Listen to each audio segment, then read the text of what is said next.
ನಮಸ್ತೆ ಸ್ನೇಹಿತರೆ. ಈ ವರ್ಷ ಚಳಿಗಾಲ ಹೆಚ್ಚಾಗಿದೆ, ತೀವ್ರತೆ ಹೆಚ್ಚಾಗಿದೆ. ನೋಡಿ, ನಾವು ಹಳೆ ಮೈಸೂರಿನ ಎಲ್ಲ ಜಿಲ್ಲೆಗಳಲ್ಲೂ ಈ ಬೇಸಿಗೆ ಕಾಲ, ಚಳಿಗಾಲ, ಮಳೆಗಾಲ ಹೆಚ್ಚು ಕಡಿಮೆ ಒಂದೇ ರೀತಿಯ ಹವಾಗುಣ ಇರುತ್ತೆ, ಉಷ್ಣತೆ ಇರುತ್ತೆ ಅಂತ ನಾವು ಅನುಭವದಿಂದ ಅಂದ್ಕೊಂಡಿದ್ವಿ. ಆದರೆ ಕಾಲ ಬದಲಾವಣೆ ಆಗಿದೆ, ಕ್ಲೈಮೇಟ್ ಚೇಂಜ್ ಆಗಿದೆ. ತೀವ್ರತರವಾಗಿ ಚಳಿ ಮತ್ತು ಶೀತದ ಗಾಳಿ ಬೀಸೋದು ಪ್ರಾರಂಭ ಆಗಿದೆ. ಅದಿರಲಿ, ನಮ್ಮ ಉತ್ತರ ಕರ್ನಾಟಕದ ಬಿಸಿಲು ನಾಡು ಅಂತ ಕೆಲವು ಜಿಲ್ಲೆಗಳು ಹೇಳ್ತಿದ್ವಲ್ಲ, ದಾವಣಗೆರೆ ಇರ್ಬೋದು, ಸ್ವಲ್ಪ ಬಳ್ಳಾರಿ, ರಾಯಚೂರು, ಬೀದರು, ಕಲಬುರಗಿ, ಇಲ್ಲಿ ಉಷ್ಣತೆಯ ಜೊತೆಗೆ ಈಗ ಚಳಿಗಾಲದಲ್ಲಿ ಬೆಂಗಳೂರಿಗಿಂತ ಹೆಚ್ಚು ಚಳಿ ಶೀತಗಾಳಿ ಪ್ರಾರಂಭ ಆಗಿದೆ. ನೋಡಿ, ಒಂದು ಕಾಲಕ್ಕೆ ಪ್ರವಾಹ ಬಂದಾಗ ಯೆಲ್ಲೋ ಅಲರ್ಟ್, ರೆಡ್ ಅಲರ್ಟ್ ಅಂತ ಹೇಳ್ತಾಯಿದ್ರು. ಹೋಗಲಿ, ತುಂಬ ಸುಂಟು ಗಾಳಿ ಅಂತೀವಲ್ಲ, ಡಿಪ್ರೆಷನ್ ಆದಾಗ ಯೆಲ್ಲೋ ಅಲರ್ಟ್, ರೆಡ್ ಅಲರ್ಟ್ ಅಂತಿದ್ರು. ಈಗ ಚಳಿಗಾಲದಲ್ಲಿ ರೆಡ್ ಅಲರ್ಟ್ ಮತ್ತು ಯೆಲ್ಲೋ ಅಲರ್ಟ್ ಹೇಳ್ತಾ ಇದ್ದಾರೆ. ಇದಕ್ಕೆ ಭಾಳ ಮುಖ್ಯವಾದ ಕಾರಣ ಇಷ್ಟೇ, ಈ ಹವಾಗುಣ ಬದಲಾವಣೆ ಆಗಿರೋದ್ರಿಂದ ಇದು ಉಂಟಾಗ್ತಾ ಇದೆ. ನಾವು ಅದಕ್ಕೆ ಹೊಂದಾಣಿಕೆ ಮಾಡ್ಕೋಬೇಕು. ಹೊಂದಾಣಿಕೆ ಮಾಡ್ಕೊಳ್ಳೋದು ಅಂತಂದರೆ ಹೇಗೆ? ಬೆಳಗಾಗ ನಾನೆದ್ದು ಯಾರ ನೆನೆಯಲಿ ಏನೋ ಒಂದು ಹಾಡಿದೆಯಲ್ಲ, ಬೆಳಗ್ಗೆ ಎದ್ದ ತಕ್ಷಣ ವಾಕಿಂಗ್ ಹೋಗ್ತಾ ಇದ್ವಲ್ಲ, ಈಗ ಆಚೆಗೆ ಹೋಗ್ಬೇಕಾದ್ರೆ ಕನಿಷ್ಠ 3 ಲೇಯರ್ ಬಟ್ಟೆಗಳು ಹಾಕ್ಕೋಬೇಕು. ಮೊದಲು ಬನೀನ್ ಹಾಕ್ಕೋಬೇಕು, ಅದ್ರ ಮೇಲೆ ಒಂದು ಟೀ ಶರ್ಟ್ ಹಾಕ್ಕೋಬೇಕು, ಅದ್ರ ಮೇಲೆ ಒಂದು ಸ್ವೆಟರ್ ಹಾಕ್ಕೋಬೇಕು. ಸ್ವೆಟರು ಸಾಲದು ಅನ್ನೋದಾದರೆ ಒಂದು ರೈನ್ ಕೋಟ್ ಥರನೋ ಅಥವಾ ಓವರ್ ಕೋಟ್ ಥರನೋ ಹಾಕ್ಕೊಂಡು ಹೋಗಬೇಕು. ಯಾಕೆಂದರೆ ಆ ಲೇಯರ್ಸು ನಮ್ಮ ದೇಹದ ಉಷ್ಣತೆಯನ್ನು ಕಾಪಾಡುತ್ತೆ, ಚಳಿನ ಸ್ವಲ್ಪ ಬರ್ದಂಗೆ ತಡೆಯುತ್ತೆ. ವಿಶೇಷವಾಗಿ ನಮ್ಮ ತಲೆ ಮತ್ತು ಕಾಲುಗಳು ಬಹಳ ಸೂಕ್ಷ್ಮವಾದವು. ಅಲ್ಲಿ ಶಾಖನ ಅಬ್ಸರ್ವ್ ಮಾಡ್ಕೊಳ್ಳೋಂಥದ್ದು ಇರುತ್ತೆ, ಚಳಿ ಹೆಚ್ಚು ಫೀಲ್ ಆಗುತ್ತೆ. ಹಾಗಾಗಿ ಮಂಕಿ ಕ್ಯಾಪು, ಕಿವಿನ ಮುಚ್ಚೋ ಅಂಥದ್ದು ಹಾಕ್ಕೊಳ್ಳೋದು ಭಾಳ ಮುಖ್ಯ. ಇನ್ನೂ ಒಂದು ಸಲಹೆ ಅಂದರೆ, ಸೂರ್ಯ ಬಂದ ಮೇಲೆ 8 ಗಂಟೆ ಮೇಲೆ ಇಷ್ಟು ಡ್ರೆಸ್ ಹಾಕೊಂಡು ಆಚೆ ಹೋದರೆ ಒಳ್ಳೆಯದು ಅಂತ ಕಾಣುತ್ತೆ. ಇನ್ನು ಮನೆಯಲ್ಲಿ ಇರೋದು ಅಷ್ಟೇ. ನೋಡಿ, ಒಂದು ಕಾಲಕ್ಕೆ ನಮ್ಮ ಮನೆಗಳಲ್ಲೆಲ್ಲ ಈ ಟೈಲ್ಸ್ ಹಾಕ್ಕೊಳ್ತಿದ್ವಿ, ವಿಟ್ರಿಫೈಡ್ ಟೈಲ್ಸ್ ಅಂತೀವಿ, ಅಥವಾ ಸ್ಟೋನ್ ಪೀಸಸ್ನ ಪಾಲಿಷ್ ಕೊಟ್ಟು ಹಾಕ್ಕೊಳ್ತಿದ್ವಿ. ಅವೆಲ್ಲ ಥಂಡಿ ಹಿಡ್ದಿರ್ತವೆ. ಹಾಗಾಗಿ ಮನೆಯಲ್ಲಿ ಓಡಾಡೋರು ಅಷ್ಟೇ ಹವಾಯಿ ಚಪ್ಪಲಿ ಹಾಕ್ಕೊಂಡಿದ್ರೆ ಅಥವಾ ಕಾಲ್ಚೀಲ ಹಾಕ್ಕೊಂಡಿದ್ರೆ ಒಳ್ಳೆಯದು.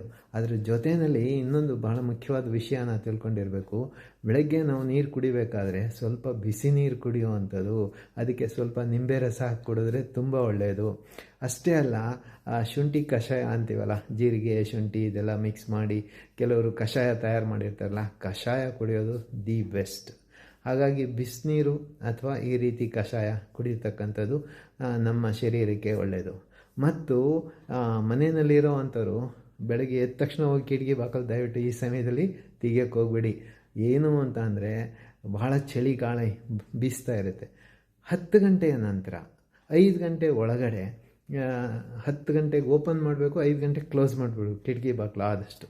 ಆವಾಗ ಸ್ವಲ್ಪ ಬಿಸಿಗಾಳು ಒಳಗಡೆ ಇರುತ್ತೆ, ತಂಪಾಚೆ ಇರುತ್ತೆ, ನಮ್ಮ ಜೀವನ ಸುಖವಾಗಿರೋದಕ್ಕೆ ಸಹಾಯ ಆಗುತ್ತೆ. ಇದರ ಜೊತೆಯಲ್ಲಿ ಮತ್ತೊಂದು ಮುಖ್ಯವಾದ ವಿಷಯ ಇದೆ. ನಮ್ಮ ಆಹಾರ ಪದ್ಧತಿಯಲ್ಲೂ ಸಹ ಚಳಿ ಆಹಾರನ ಅಂದರೆ ತಣ್ಣಗಿರೋ ಆಹಾರನ ಈ ಸಮಯದಲ್ಲಿ ತೊಗೋಬಾರ್ದು. ಸ್ವಲ್ಪ ತೋಬೆಚ್ಚನೆ ಬಿಸಿನೀರು, ಆಹಾರನ ಸ್ವಲ್ಪ ಬೆಚ್ಚಗಿದ್ರೆ, ಬಿಸಿ ಇದ್ದರೆ ಒಳ್ಳೆಯದು. ಮತ್ತು ವಿಶೇಷವಾಗಿ ಬೆಳ್ಳುಳ್ಳಿ, ಜೀರಿಗೆ, ಶುಂಠಿ ಇರುವಂಥ ಆಹಾರ ಪದಾರ್ಥಗಳು, ಸಾಂಬಾರು ಪದಾರ್ಥಗಳು ಹಾಕಿದ್ರೆ ದೇಹ ಸ್ವಲ್ಪ ಬಿಸಿಯಾಗಿರೋದಕ್ಕೆ ಸಹಾಯ ಆಗುತ್ತೆ. ವ್ಯಾಯಾಮ ಮಾಡಿ, ಭಾಳ ಮುಖ್ಯ ಆಗುತ್ತೆ. ಇನ್ನೂ ಭಾಳ ಮುಖ್ಯವಾದ ಒಂದು ವಿಷಯ ಅಂತಂದರೆ, ಈ ಸಮಯದಲ್ಲಿ ಹಿರಿಯ ನಾಗರಿಕರು ಹೆಚ್ಚು ಎಚ್ಚರಿಕೆಯಿಂದ ಇರಬೇಕು. ಯಾಕೆಂದರೆ ಅವರಲ್ಲಿ ಇಮ್ಯುನಿಟಿ ಲೆವೆಲ್ ಕಡಿಮೆ ಆಗಿರುತ್ತೆ, ಅನೇಕ ಸಾರಿ ಮೈಕ್ರೋನ್ಯೂಟ್ರಿಯೆಂಟ್ಸ್ ಕಡಿಮೆ ಇರುತ್ತೆ, ಬೇಗ ರೋಗಕ್ಕೆ ತುತ್ತಾಗೋಂಥ ಸಾಧ್ಯತೆ ಇರುತ್ತೆ. ಹಾಗಾಗಿ ಕನಿಷ್ಠ ಈ ಚಳಿಗಾಲ ಬರೋದಕ್ಕಿಂತ ಮುಂಚಿತವಾಗಿ ಅಥವಾ ಈಗ ಹೋಗಿ ವೈದ್ಯರನ್ನು ಕಂಡು ಫ್ಲೂ ವ್ಯಾಕ್ಸಿನ್ ತಗೊಂಡ್ರೆ ತುಂಬ ಒಳ್ಳೆಯದು. ಇದರ ಜೊತೆಗೆ ಮೈಕ್ರೋನ್ಯೂಟ್ರಿಯೆಂಟ್ಸ್ ಇರೋವಂಥದ್ದು, ವಿಟಮಿನ್ D3 ಅಂದರೆ ಸ್ವಲ್ಪ ಬಿಸಿಲಿದ್ದ ಟೈಮಲ್ಲಿ ಒಂದು ಅರ್ಧ ಗಂಟೆ ಬಿಸಿಲಿಗೆ ಹೋಗುವಂಥದ್ದು, ವಾಕ್ ಮಾಡೋ ಅಂಥದ್ದು, ಫ್ಲೆಕ್ಸಿಬಲ್ ಎಕ್ಸಸೈಸ್ ಮಾಡೋ ಅಂಥದ್ದು ಭಾಳ ಮುಖ್ಯ.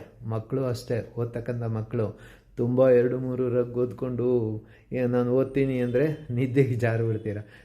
ಸ್ವಲ್ಪ ಮುಖನ, ಕಿವಿನ, ಕೈಗಳನ್ನು ಎಕ್ಸ್ಪೋಸ್ ಮಾಡಿಕೊಂಡು, ಸ್ವಲ್ಪ ಬಿಸಿನೀರು ಕುಡ್ಕೊಂಡು, ಮಾತಾಡಿಕೊಂಡು ಅಥವಾ ಜೋರಾಗಿ ಓದ್ಕೊಂಡು ನೀವು ನಿಮ್ಮ ಶಿಕ್ಷಣವನ್ನು ಮುಂದುವರಿಸಿ ನಿಮ್ಮ ಗುರಿಯನ್ನು ತಲುಪಿ ಎಲ್ಲರೂ ಆರೋಗ್ಯವಾಗಿರೋದಕ್ಕೆ ನಿರಂತರವಾಗಿ ಈ ಚಳಿಗಾಲ ದಾಟೋವರೆಗೂ, ಶಿವರಾತ್ರಿಗೆ ಶಿವ ಅಂತೀವಲ್ಲ, ಅಲ್ಲಿವರೆಗೂ ದಯವಿಟ್ಟು ಚಳಿಗಾಲದಿಂದ ರಕ್ಷಣೆ ಪಡೀರಿ ಅಂತ ಹೇಳಿ ನಾನು ಮಾತು ಮುಗಿಸ್ತೇನೆ. ನನ್ನ ಚಾನಲ್ಗೆ ಇದೇ ರೀತಿಯ ವಿಷಯಗಳನ್ನು ನಾನು ಹಾಕ್ತಾ ಇರ್ತೇನೆ. ಸಬ್ಸ್ಕ್ರೈಬ್ ಮಾಡ್ಕೊಳ್ಳಿ. ನಮಸ್ಕಾರ.